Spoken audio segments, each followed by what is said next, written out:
வணக்கம். நான் நிகேதன் பேசுகிறேன். எப்படி இருக்கீங்க? வரும்போது டாக்டர் ஒருத்தர் பார்த்தேன். ஃப்ரெண்டு தான் அவர். அப்படி பேசிடும்போது இதில் டிப்ஸ்லாம் கொடுத்தாரு. பட் நமக்கு தெரிஞ்ச டிப்ஸ் தான் அது. அதாவது 65 கிராஸ் ஆகிட்டாலே கொஞ்சம் கேர்ஃபுல்லாக இருக்கணும்னாங்க. நம்ம பழைய ஹீரோஸ் எல்லாம் பண்ணக்கூடாது. நம்ம வந்து கமல் ரசிகனாக இருக்கலாம், ரஜினி ரசிகனா இல்லை, எம்ஜிஆர் சிவாஜி ரசிகனாக கூட இருக்கலாம்.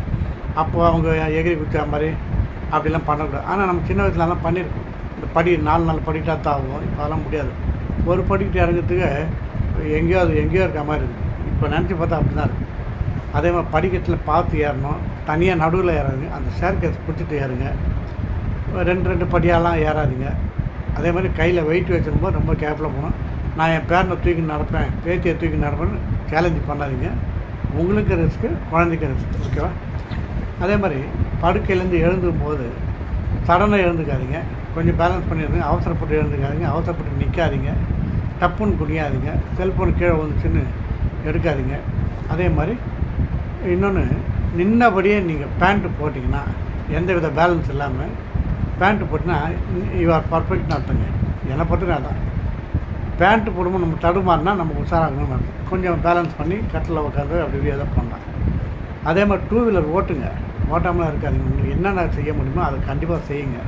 உங்களால் வாக்கிங் முடியும்னா போங்க. இல்லாட்டி வீட்டு மாடி இருக்குது, அதில் போங்க. இல்லாட்டி வீட்டை சுற்றி நம்ம ஆட்கள் இருக்கிற இடமா வாக் பண்ணுங்கள். ஏதோ நம்மளுக்கு இடினர்ஸ்னா கூட அவங்க நம்மளை காப்பாற்றிடுவாங்க. அதுக்கு தான் சொல்ல வரேன். நான் வாக்கிங் பண்ணி தான் வந்துட்டு இங்கேருந்து எங்கேயோ ஒரு பார்க்கு போய் விழுந்துடாதுங்க. அது சொல்ல வரேன். அதே மாதிரி வெஹிக்கிள் 2 வீலர் ஓட்டுங்க. பார்த்து ஓட்டுங்க. நல்ல கண்டிஷன் வண்டியாக ஓட்டுங்க. பிரேக் எல்லாம் கூட பரவாயில்ல. நான் பார்த்து போயிட்டு நீங்கள் பிடிக்கிற நேரத்துக்கு அது பிரேக் பிடிக்காமல் போயிடும். இன்னொருத்த மேலே இடிச்சு பிரேக் பிடிக்க வேண்டாம். அதான் விஷயம். ஓகேங்களா? அதே மாதிரி அவர் என்ன சொன்னால், ஃப்ரெண்ட்ஸுங்கிட்ட அது பெரிய வைத்தியமாக சொல்கிறார்.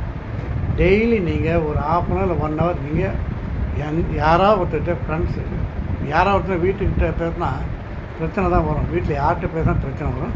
ஃப்ரெண்ட்ஸுக்கிட்ட பேசுங்க. என்னை பொறுத்தவரை அதான். ஃப்ரெண்ட்ஸுக்கிட்ட நம்ம எல்லாத்தையுமே ஷேர் பண்ணலாம். மச்சான்லாம் மாமாலாம் எப்படி வேணால் பேசலாம். அதை கரெக்டாக கண்ட்ரோல் பண்ணுங்க. அதை கடைப்பிடிங்க. கடைப்பிடிங்க. மெயின், உங்களுக்கு போகிறதுனா டிவி பாருங்கள். என்ன டிவியில் பிடிச்சதை பாருங்கள். சீரியல் அது எல்லா சீரியலும் பழமூஞ்சி சீரியல் தான் இருக்குது. அதெல்லாம் வேண்டாம். சீரியல் பாருங்கள். செல்லை நோண்டுங்க. டெய்லி குட் மார்னிங் அடிங்க. அப்படியே ஹாப்பியாக வச்சுக்கோங்க. ஓகேவா? என்னை பற்றி அதாங்க. பிடிச்சதை அதே மாதிரி டயட் கண்ட்ரோல். பிடிச்சதை சாப்பிடுங்க. பிடிக்கலையா ஓகே நிறுத்துடுங்க.